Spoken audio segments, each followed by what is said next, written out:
তুরস্ক, একটি দেশ যা একদিকে ইউরোপ অন্যদিকে এশিয়ার দরজা খুলে দেয়। রহস্য, ইতিহাস আর অদ্ভুত কিছু ঘটনা মিশে আছে এর প্রতিটি শহরে। আজ আমরা জানব তুরস্কের এমন সব অজানা রহস্য যা আপনাকে অবাক করে দেবে। ইস্তাম্বুল, দুটি মহাদেশের শহর। ইস্তাম্বুল হলো একমাত্র শহর যা ইউরোপ ও এশিয়া দুই মহাদেশের ওপর দাঁড়িয়ে আছে। বসফরাস প্রণালী দুই মহাদেশকে আলাদা করেছে, অথচ সেতুর মাধ্যমে আবার এক করেছে। এখানে আপনি একই দিনে ইউরোপীয় পরিবেশ আর এশিয়ান পরিবেশের স্বাদ পাবেন।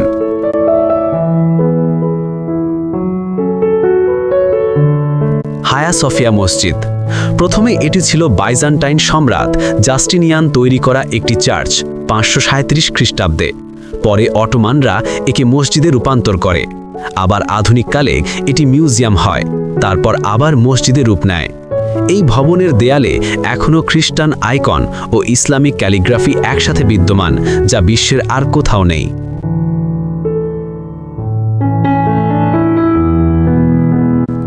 ক্যাপাডোসিয়ার ভূগর্ভস্থ শহর।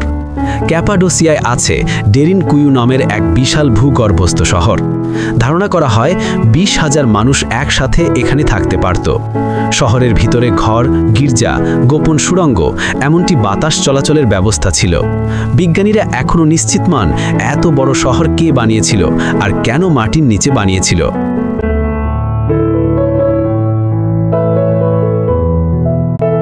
টপ কাপি প্রাসাদের রহস্য। অটোমান সুলতানদের বাসস্থান ছিল এই প্রাসাদ।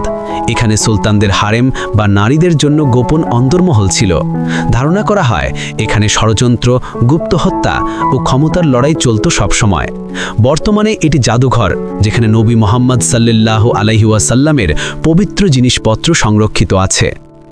গোবেল্লি টেপের বিশ্বের প্রাচীনতম মন্দির। প্রত্নতত্ত্ববিদরা আবিষ্কার করেছেন তুরস্কে বিশ্বের সবচেয়ে প্রাচীন ধর্মীয় স্থাপনা গোবেল্লি টেপে। এটি 12,000 বছর পুরনো, যা মিশরের পিরামিডের চেয়েও অনেক পুরনো। বিশাল পাথরের স্তম্ভে খোদাই করা আছে প্রাণীর ছবি, রহস্যময় প্রতীক। এখনও পরিষ্কার নয় কোন সভ্যতা এই স্থাপনা বানিয়েছিল আর কী উদ্দেশ্যে।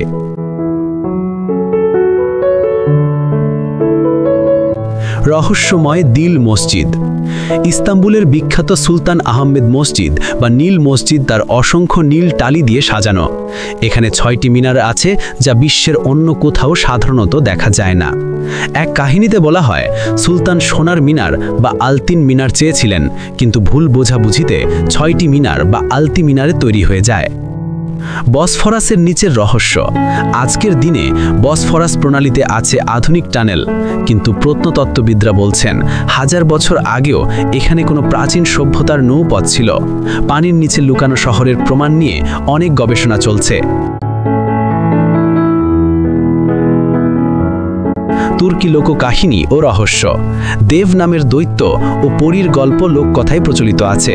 আরেকটি গল্প হলো নাসিরউদ্দিন হোজা, যিনি বুদ্ধিদীপ্ত কৌতুকে মানুষের শিক্ষা দিতেন। তুর্কির গ্রামাঞ্চলে এখনও এসব গল্প রহস্যময় কাহিনী হিসাবে বলা হয়। তুর্কি কফি ও ফাল গণনা। তুরস্কে কফি শুধু পানীয় নয়, এক ধরনের সংস্কৃতি। কফির কাপের তলায় যে দাগ পড়ে তা দিয়ে ভাগ্য গণনা করা হয়। অনেকেই বিশ্বাস করে কফির আঁচড় দেখে ভবিষ্যৎ জানা সম্ভব। তুরস্ক কেবল একটি দেশ নয়, এ যেন ইতিহাস, সংস্কৃতি আর রহস্যের ভাণ্ডার। প্রাচীন সভ্যতা থেকে আধুনিক মহানগর, সবখানেই লুকিয়ে আছে অজানা কাহিনী। আর এই কারণেই তুরস্ককে বলা হয় রহস্যময়তার সেতুবন্ধন। আপনার কেমন লাগলো আজকের যাত্রা? কমেন্টে জানাতে ভুলবেন না।